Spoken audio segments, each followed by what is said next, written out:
A man's word is worth the ground it's buried in. Please, just a little water. For my boy. The wind offered no reply, only stealing the woman's words and scouring the plains with a gritty breath. It clawed at her thin dress, pulling the faded calico tight against her weary frame, revealing the sharp angles of her shoulders and hips. She held a small boy's hand, his own small body leaning into hers, a tiny anchor against the relentless push of the prairie. They were two small figures against an endless, indifferent sky. A tableau of silence and emotional weight hung between them and the horizon. This was a land that broke things. Silas watched from the fence line he was mending. The worn leather of his gloves was a second skin, the handle of his hammer smooth from years of solitary work. He had seen them coming for the better part of an hour, a slow, stumbling speck growing into this desperate plea.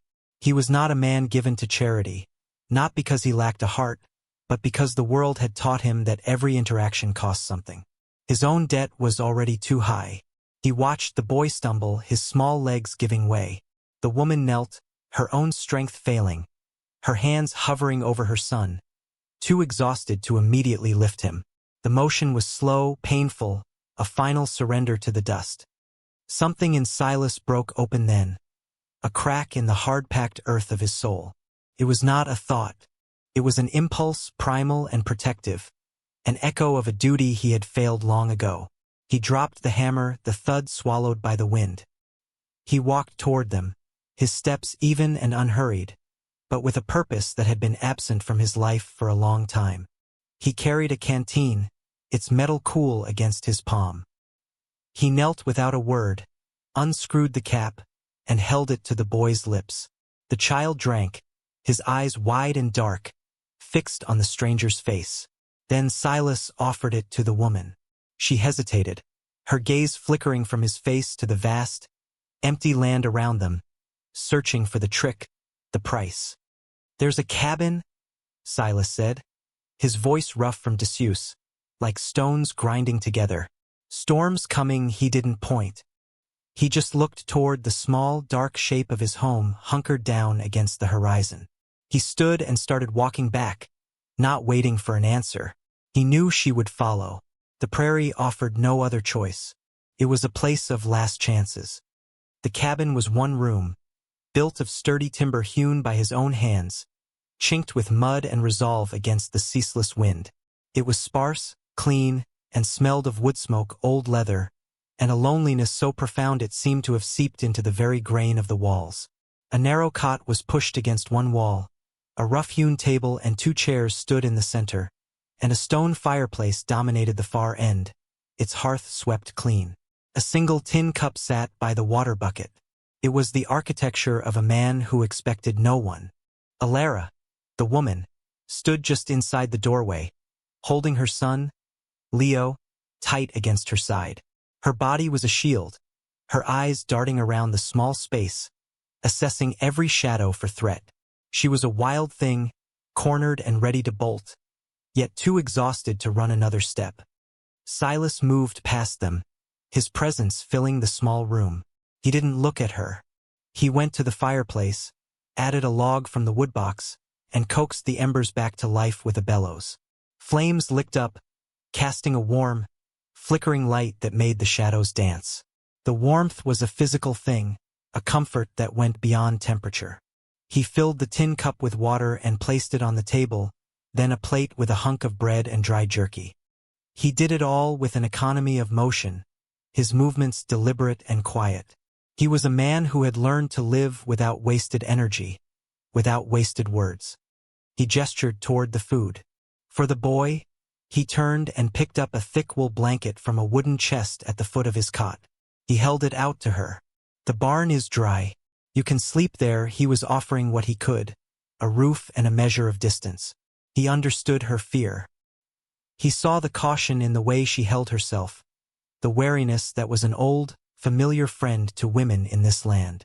But the wind was rising outside, its howl becoming a mournful shriek around the corners of the cabin. To send them to the barn now felt like a cruelty. He reconsidered, the thought unspoken. He walked to his cot and stripped off the other blanket, leaving only the thin mattress. He placed both blankets on one of the chairs. He looked at her then, his gaze direct but not challenging.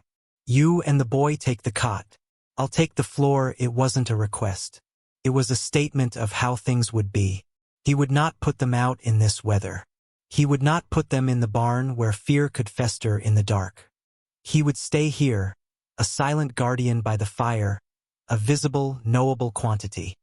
Alara watched him, her mind racing. Every instinct screamed at her to refuse, to take her son and face the storm rather than trust the charity of a strange man. Men's kindness always had a price, a hook hidden beneath the bait.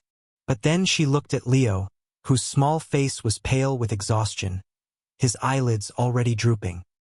He was asleep on his feet, lulled by the sudden warmth and the crackle of the fire. The howl of the wind outside was a monster. The quiet strength of the man inside was an unknown. She had to choose the lesser of two dangers. She gave a slight, almost imperceptible nod. She had made her choice. She led her son to the cot, laid him down, and covered him with one of the thick blankets before sitting on the edge, a sentinel in the firelight, her back straight, her vigil just beginning.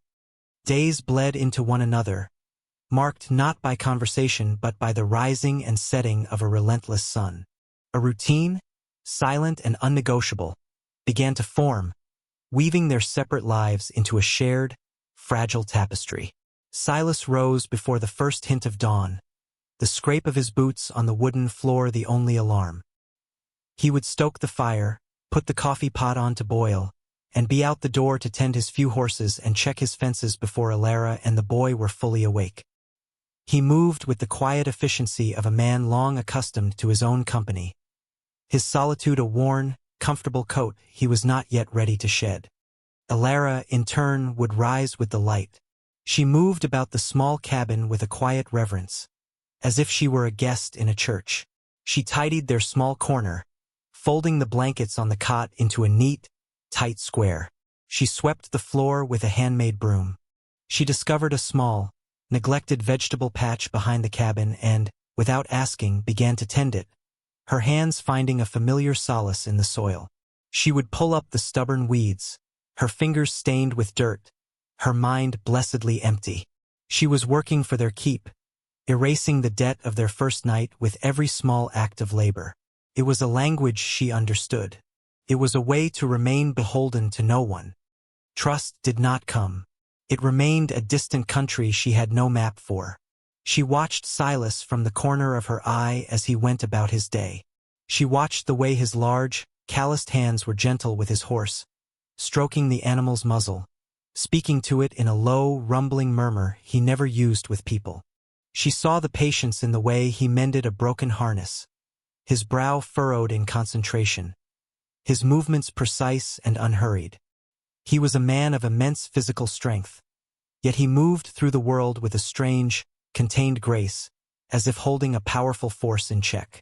She remained wary, a tightly coiled spring, ready to snatch her son and run at the first sign of a threat. But the threat never came. He asked nothing of her. He demanded nothing.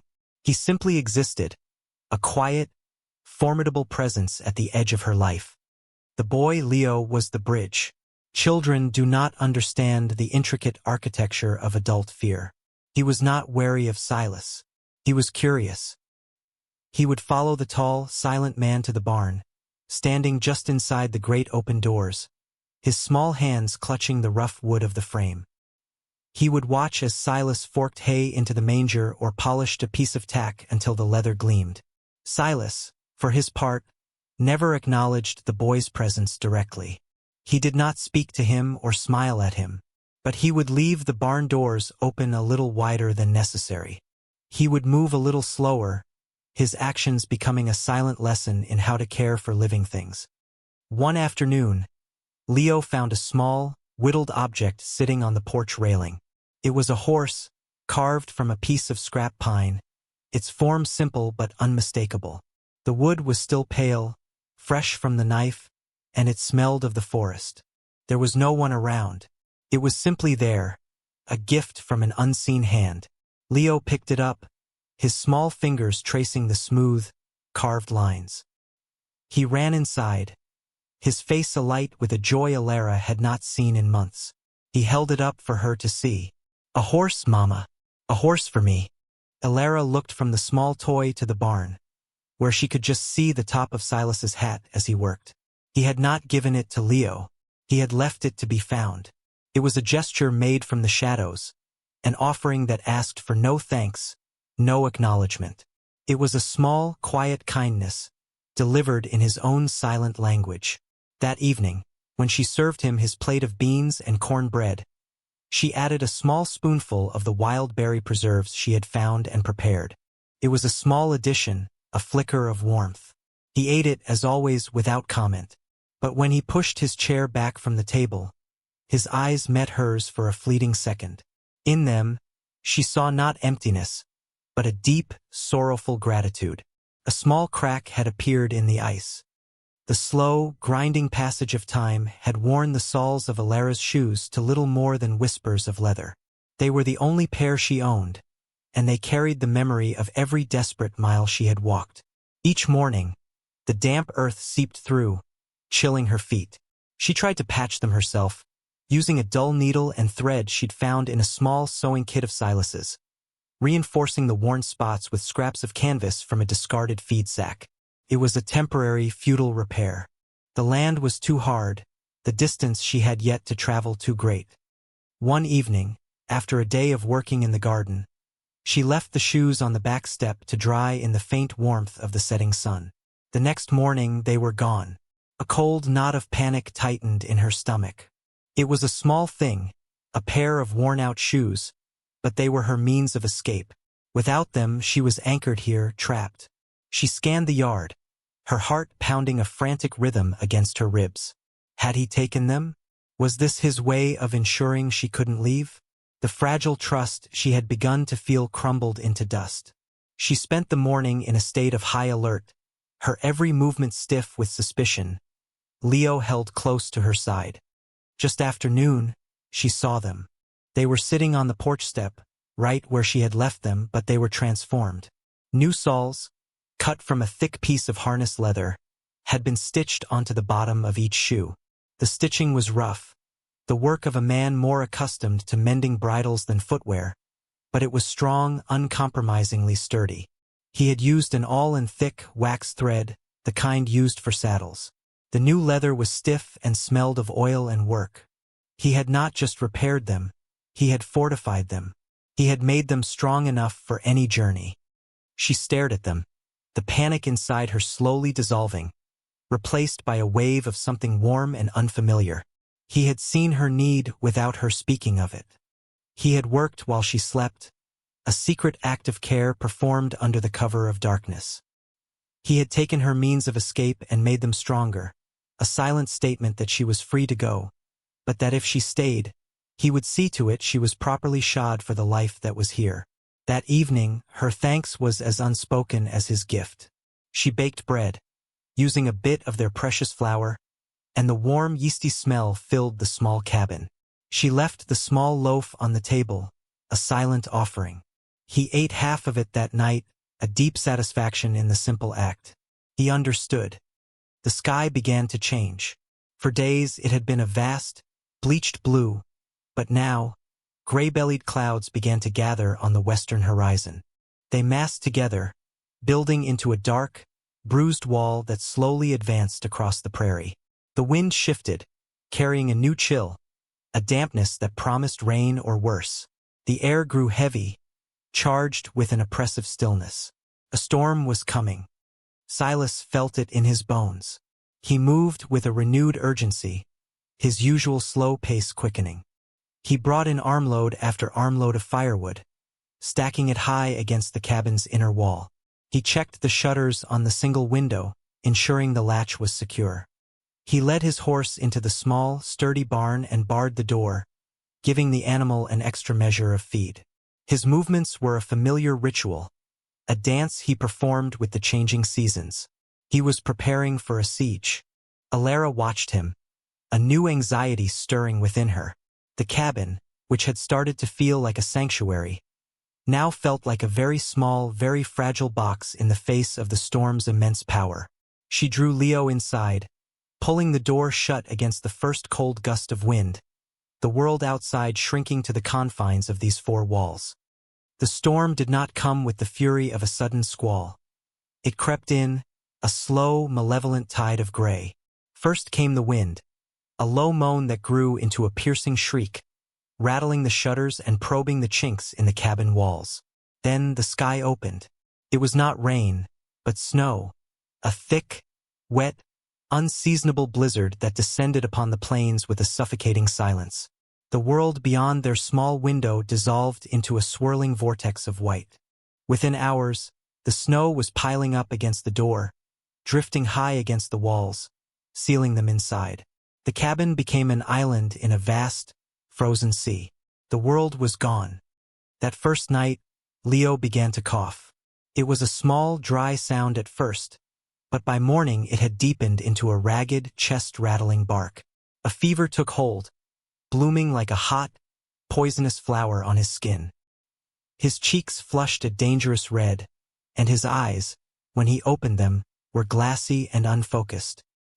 He whimpered in his sleep, his small body trembling beneath the heavy wool blankets. Alara was consumed by a primal, helpless terror. She had no medicine, no remedies beyond a mother's desperate hope.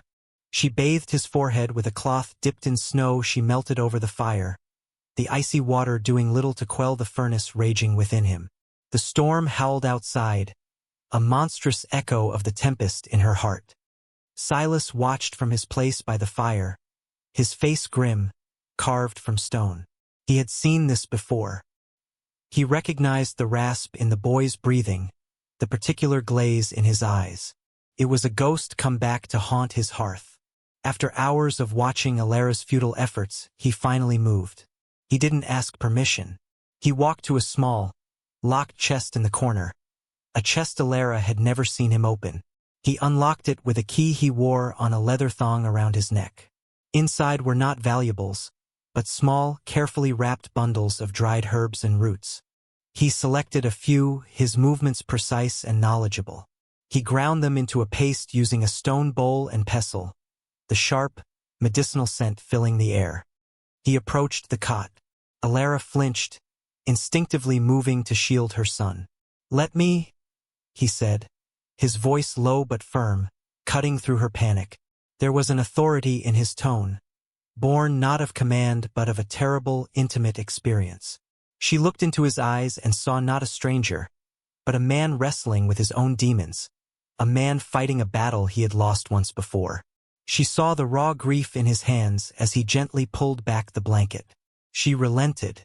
She moved aside. For 3 days and 3 nights they were a silent, exhausted team. The blizzard raged, sealing them in a world of white noise and flickering firelight. Silas tended the boy with a focused, almost desperate gentleness. He coaxed a bitter tea between Leo's lips. He rubbed the herbal poultice onto the boy's small chest, the warmth from his large hands seeming to transfer some of his own stubborn strength. He held Leo when the tremors were bad, speaking to him in a low, calming murmur, the words indistinct but the tone a steady, reassuring rumble. Alara kept the fire blazing, melted snow for water, and tore strips from her own petticoat for fresh cloths. They moved around each other in the cramped space, their exhaustion a shared language. In the crucible of the storm and the fever, the last of her fear of him burned away, leaving behind the clean, hard ash of a shared ordeal. She was no longer watching a stranger. She was watching a man trying to save her son as if he were his own. On the morning of the 4th day, the world outside fell silent. The wind died, and a profound, muffled quiet settled over the snow-covered land. Inside the cabin, another storm had passed. Leo's fever had broken. He was sleeping, his breathing deep and even, a faint sheen of sweat on his brow. The angry flush was gone from his cheeks. He was pale, but he was at peace. The crisis was over. A fragile, exhausted peace settled within the cabin's walls. The silence was different now, no longer heavy with suspicion but filled with the shared memory of the vigil they had kept. Silas had quietly gestured for Alara to sit, pointing to the worn rocking chair that stood in the corner. It was the one piece of furniture she had never dared to touch, sensing it was a private shrine. It was smoother than the other chairs, its arms worn glossy from use. Now, she sank into it, the gentle creak of the runners a soothing, rhythmic sound in the quiet room. The simple motion of rocking, back and forth, slowly unknotted the tight coil of fear in her chest. She spoke, her voice raspy from lack of sleep and a throat tight with unshed tears. "My husband, he built a chair just like this. For our home," the words fell into the stillness. An offering, a piece of her past laid bare. Silas was by the hearth, cleaning the stone bowl he had used for the poultice. He paused, his hands stilling in their work. He did not turn to look at her. He kept his back to her, as if the words were too delicate to be met with a direct gaze. "My wife," he said, his own voice thick, the words heavy, as if he were pulling them up from a deep, cold well of silence. "She liked to rock our girl to sleep in it," he said no more. He didn't need to. In that spare, unadorned sentence, he had shared the entirety of his loss, the gaping hole at the center of his solitary life. It was the first time either of them had given a name to the ghosts that haunted them. The shared confession opened a small door between them. Later that day, as she watched her sleeping son, Alara found herself speaking again, the story spilling out in quiet, broken fragments. She told him of her husband, a good man taken by a sudden sickness. She spoke of his brother, Jedediah, a hard, grasping man who saw her not as a grieving widow but as an asset. He held an old paper, an indenture signed by her father years ago, a debt she had never known existed. Jedediah claimed the paper made her and Leo part of his brother's property, his to command. He had been pressuring her, his intentions clear. She had run, with nothing but the clothes on her back and the boy at her side, fleeing not just servitude, but a forced and wretched marriage. Silas listened. He continued his work, mending a piece of leather, but his movements were slow, his attention wholly on her words. His stillness was a form of deep, compassionate listening. When she finished, a tear tracing a clean path through the grime on her cheek, he said nothing. He simply rose, walked to the small, rough mantelpiece above the fire, and touched a small object that rested there. It was a tiny wooden cross, crudely carved, with no name upon it. He held his fingers there for a moment, a silent communion with his own loss, a gesture that said he understood her grief, her fear, and her flight. The cabin was no longer just his refuge. It had become hers as well. The storm had passed, but it had left them isolated and low on supplies. The flour sack was nearly empty. The salt tin held only a few gray crystals, and the coffee was gone. A trip to town was unavoidable. The town, a dusty collection of false-fronted buildings named Redemption, was a place Silas avoided. It was full of prying eyes and long memories. For Alara, it was a place of immense risk, a public space where she could be seen, be found. But their need was greater than their fear. They rode in on Silas's wagon, the big horse moving at a steady, placid pace. Alara sat on the bench beside him, Leo nestled between them, her hands clenched in her lap. She kept her head down, her sunbonnet pulled low, hoping to be invisible. Redemption did not grant anonymity. As they walked toward the general store, the few people on the boardwalk stopped to stare. They saw Silas, the recluse who rarely came to town, and with him a strange woman and child. Whispers followed them like burrs on a blanket, sharp and clinging. Alara could feel their collective gaze, a physical weight on her shoulders. She tightened her grip on Leo's hand, her one small anchor in a sea of judgment. And then she saw him, Jedediah. He was standing with two other men outside the saloon, his bulk filling the doorway. His eyes, small and mean, scanned the street and landed on her. A cruel, triumphant smile spread across his face. He pushed himself away from the wall and strode toward them, cutting off their path to the store. He was bigger than she remembered, his presence overwhelming. Well, look what the wind blew in," he boomed, his voice dripping with false bonhomie that didn't reach his eyes. Thought you could run from your obligations? Did you, Alara? He held up a sheaf of papers, waving them for all to see. This here is a legal document. Says you and the boy are mine. Part of my brother's estate. The law is on my side. He stepped closer, invading her space. The townsfolk who had been whispering now gathered in a silent, curious circle. It was a spectacle. Jedediah lowered his voice, a conspiratorial, greasy tone. But I'm a decent man, a Christian man. We can make this all proper. Forget this indenture nonsense.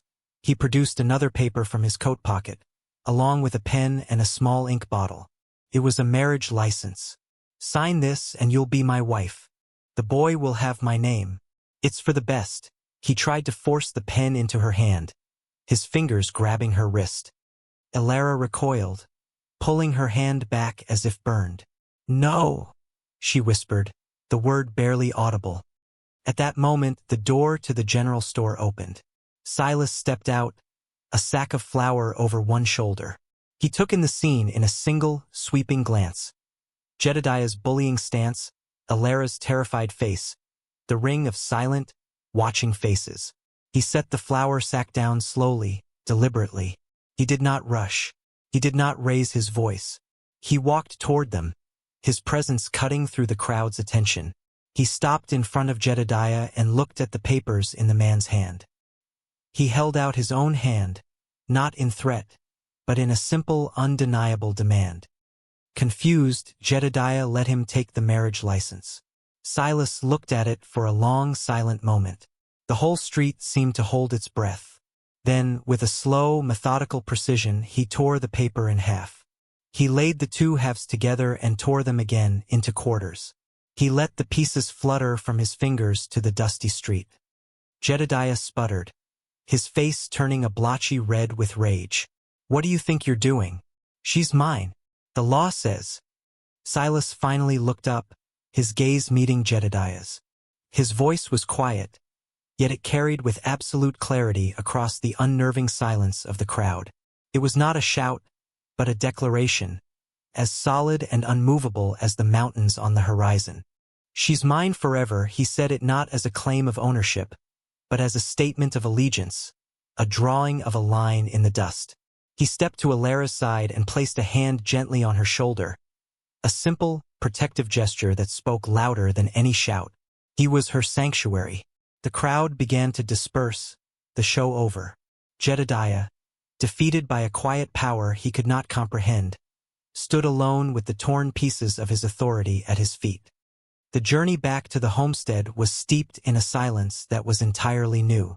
It was not the cautious, probing silence of strangers, nor the exhausted silence of a shared crisis. It was a silence of consequence, a quiet space where the echoes of Silas's declaration still lingered in the air. The words, "She's mine forever," hung between them, not as a chain, but as a promise of shelter. Alara sat on the wagon bench, her hands resting calmly in her lap for the first time. The frantic, hunted energy that had propelled her for so long had finally dissipated, leaving a profound, bone-deep stillness in its place. She looked out at the rolling prairie, but she was no longer seeing a place to run through. She was seeing the contours of a place she might remain. When the cabin came into view, it looked different. The afternoon sun caught the single glass window, making it gleam like a welcoming beacon. It no longer seemed like Silas's solitary refuge, a temporary haven she had stumbled upon. It felt like their shared ground, a place defended and now, perhaps, a place to build upon. The weight of his public act had shifted the very foundation of their arrangement. The next morning, the new rhythm began. After his usual chores, Silas did not go out to mend the far fences. Instead, he took a shovel and an axe and began to clear the thick brush from a patch of land adjacent to Alara's small vegetable garden. He worked with a steady, powerful grace, the axe swinging in a clean arc, the shovel biting deep into the rich earth. He was expanding the garden, preparing a plot large enough to sustain them through the coming winter. He had not asked her. He had not announced his intention. He was simply acting on a future he now saw for them. After a while, Alara came out of the cabin. She had been watching him from the window. She carried a small hand trowel and a bucket. Without a word, she knelt at the edge of the newly cleared ground and began to work alongside him. She pulled the smaller weeds, broke up the clumps of earth, her movements mirroring his in their shared, unspoken purpose. They were not just tending a garden. They were planting roots. Leo, fully recovered and brimming with a child's boundless energy, ran between them. His laughter, a sound that had been so rare and fragile, now echoed freely in the wide open space. He was the joyful, living embodiment of their new beginning. He would run to Silas, presenting him with treasures unearthed from the dirt. A smooth, gray river stone, a curiously shaped twig. Silas would pause in his work, accept the offering with a solemn nod, and slip it into the pocket of his worn trousers. He was collecting the small, precious artifacts of a life he never thought he would have again. Together, under the vast and watchful sky, they worked, their shared labor a quiet conversation about the future. They were building a home. From silence came warmth. From the hard, unyielding soil of solitude, a fragile green shoot of connection had emerged. The seasons turned, the harsh memory of the blizzard melting away under the gentle, persistent heat of summer. The prairie grasses grew tall and waved in the wind, and the newly expanded garden flourished under their combined care. The homestead, once a place of mere survival, had become a place of quiet, burgeoning life. From shared work came a shared life. The old rocking chair, the one that held the ghosts of Silas's past, was moved from its shadowed corner inside the cabin to the front porch. It had become Ilara's chair. In the long, golden evenings, after the work was done and the supper dishes were cleared, she would sit there. Sometimes Leo would be curled in her lap, his head heavy with sleep against her chest, as she told him a soft story or hummed a forgotten lullaby. Other times, she would sit alone, her hands resting on the smooth, worn arms, her gaze fixed on the spectacular, bleeding colors of the sunset. The rhythmic creaking of the chair was the heartbeat of their new life, a steady, peaceful cadence against the vast silence of the plains. Silas would often sit on the top step of the porch, a respectful distance away. He would clean a tool or sharpen a knife or sometimes just sit, watching the last of the daylight fade from the sky. He never sat in the chair. He had given it to her, and in doing so had given her the comfort and the memories it held. He was letting go of his grief, not by forgetting it, but by allowing it to make space for a new and living warmth. He was watching his life be rebuilt, piece by quiet piece, by the presence of this woman and her child. One evening, Leo brought out a piece of slate he had found and a small chunk of white chalk. He sat on the porch between them, his brow furrowed in concentration. He drew a picture, his small hand moving with a child's earnest, clumsy grace. It was a simple drawing, a tall, straight figure of a man, a smaller figure of a woman with a triangle for a dress, and a tiny figure of a boy between them. The three figures were holding hands. Behind them, he drew a square with a triangle on top for a roof, a plume of smoke curling from a chimney. He held the slate up for Silas to see. Silas stopped his work. He looked at the drawing for a long time. It was the simple, undeniable truth of their existence, captured in the innocent lines of a child. It was a family. It was a home. He looked at Leo, then at Ilara, who was watching him, her expression soft in the fading light. A smile, a true and genuine smile that reached his eyes and softened the hard lines of his face, touched his lips. He reached out and gently ruffled Leo's hair. It was a gesture of pure, unburdened affection. The warmth was no longer just a flicker. It was a steady, burning flame. The year turned, bleeding from the deep greens of summer into the crisp, golden hues of autumn. The air grew sharp in the mornings, carrying the clean, earthy scent of coming frost. Inside the cabin, a sense of permanence had settled in, as tangible as the scent of wood smoke that clung to the timber walls. The coat, the heavy wool one Silas had first offered Ilara in the barn, now hung on a wooden peg just inside the door. It had been her shield that first night, a barrier of borrowed warmth against the cold and her fear. Now it was a fixture. It stayed there even on the warm, sun-drenched afternoons, a silent testament to the beginning of their story, a symbol of the protective kindness that had been the first seed of everything that followed. It was no longer just his coat. It was an artifact of their home. They stood together on the porch, watching the sun dip below the horizon, painting the sky in strokes of fiery orange and deep purple. Leo was inside, tucked into his small bed in the corner, fast asleep, the small wooden horse clutched in his hand. The day's work was done. The chickens were cooped, the horse was in the barn, and a quiet hush had fallen over the homestead. Silas leaned against a porch post, his gaze directed outward, toward the fence line that stretched into the dusky shadows. There was always more work to be done. A fence to mend, a roof to patch, wood to chop for the coming winter. It was a life of endless labor, but it was no longer a life of endless solitude. The work now had a purpose beyond his own survival. It was for them. Elara came to stand beside him. The space between them was comfortable, easy, filled with an understanding that required no words.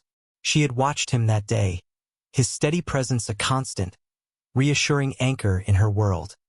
He was a good man, a quiet man, his kindness expressed not in flowery language but in the solid, dependable acts of his everyday life. In a mended shoe, a tended fire, a garden cleared for planting. He had asked for nothing, not even for the story of how she had come to be walking through his part of the world. He had simply made a space for her, and in doing so had healed a part of himself. She did not speak. In the deepening twilight, she simply reached out and rested her hand on his forearm. It was not a tentative touch, but a firm, gentle pressure. It was an answer to a question he had never dared to ask, a confirmation of a hope he had barely allowed himself to feel. Through the rough fabric of his shirt, he could feel the warmth of her hand, a simple, profound connection that grounded him more than the solid earth beneath his feet. It was acceptance. It was trust. It was a promise to face the coming winter, and all the seasons after, together. He slowly turned his own hand and covered hers, his calloused fingers lacing with her own. A hand resting on his. She stayed.